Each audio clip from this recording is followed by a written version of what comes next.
Not done anything much on the 700 quid CLK430 lately, but I have now, and it's what a lot of people would call ruining it, which is stripping out the interior.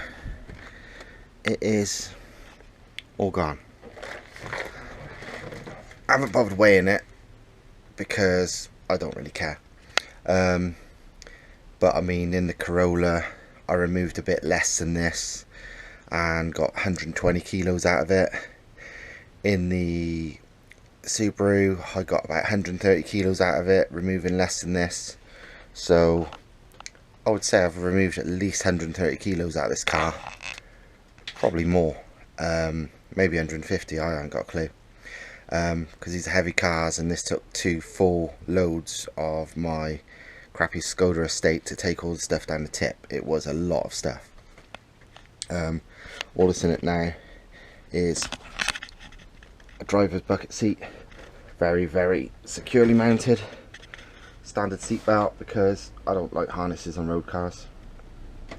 But yeah, you could say this is, you know, a bad thing to strip out such a nice interior, but the car is a cheap piece of crap and is rusty like they all are. There's one speed hole, there's some crusty arches, that is an absolutely massive hole, another one there, and there's a small one in the footwell of the driver's side as well. But yeah, all stripped. Question is now, how much faster does it make it? I know it will make it faster because power to weight, but let's have a try and see how much faster it really is. Right then, run number 1 with the new stripped interior. I don't hold that much confidence into it being that much faster. I think it'd just all be wasted on wheel spin, but let's find out.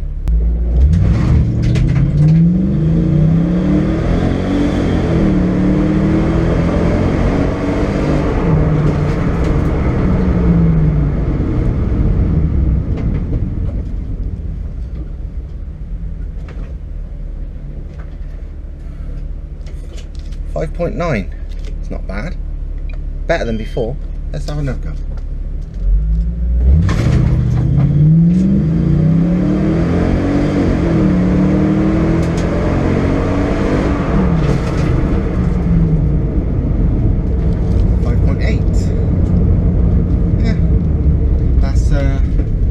Certainly better. Attempt number whatever it was, 3 or 4. This would be with the traction off to see if it makes any difference. It'd probably make it worse. Not really make a good difference would be a welded diff, so both wheels have to spin. But we ain't got one at the moment. So let's see what this does.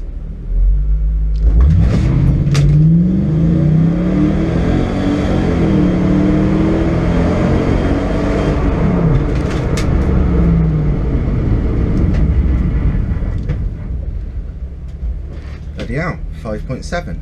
That's even better. Let's try a bit more.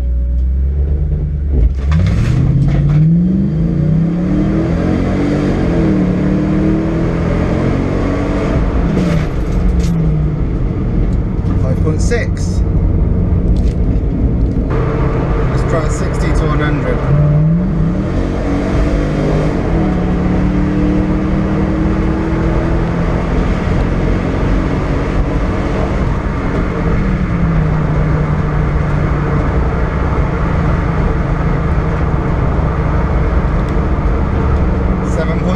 Apologies for this GoPro footage, but my shite camera has played up again, so this is the only thing I got working properly. Done the 0 to 60 and 60 to 100. Now the car's stripped out, and while 0 to 60 is significantly better, I mean, what's that, 5.6, and it's probably getting better, but I got bored, to be honest. Which is what, nearly half a second better than it was, or half a second, whatever it was. It was definitely 6 or 6.1 before. Now it was 5.6 and maybe getting better. So yeah, stripping out's made a significant difference.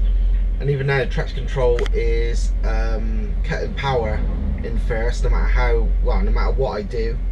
So there's definitely sort of a low 5, maybe a 4 in it as it is now, but I'd need a wilder diff or better tyres or something, because it just hasn't got the traction.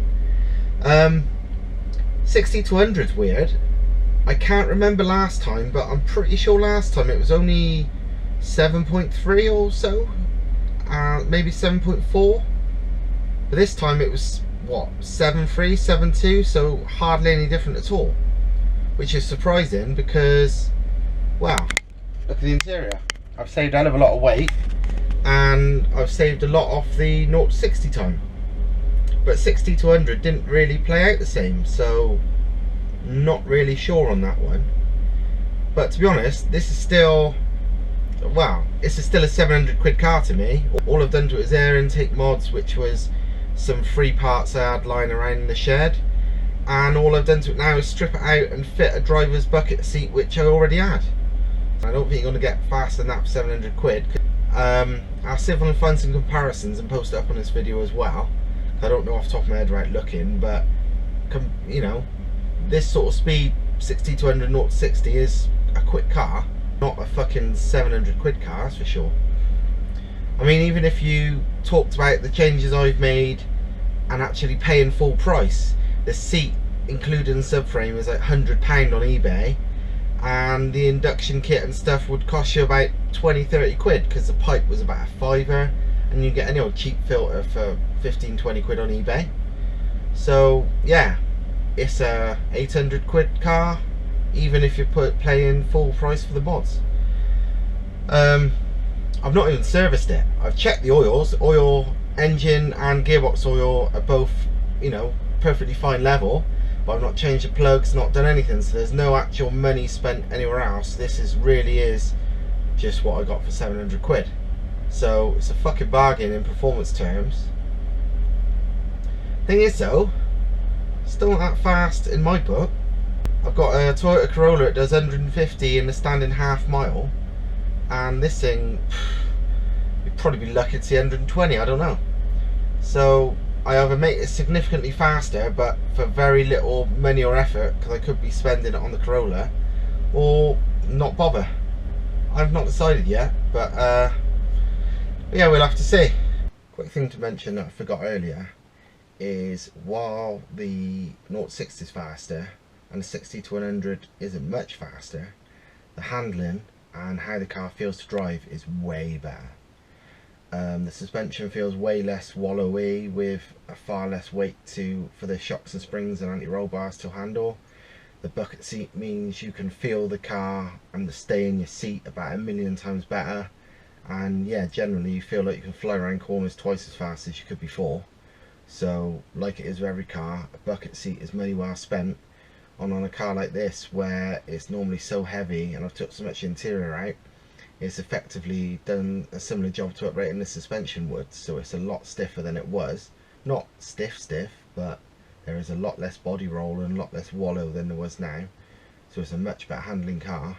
The main thing that's letting it down for me is the open diff, which is a Mercedes thing, but providing I don't get bored and give up with this shit, then well, the diff's next really. So yeah, so see you later.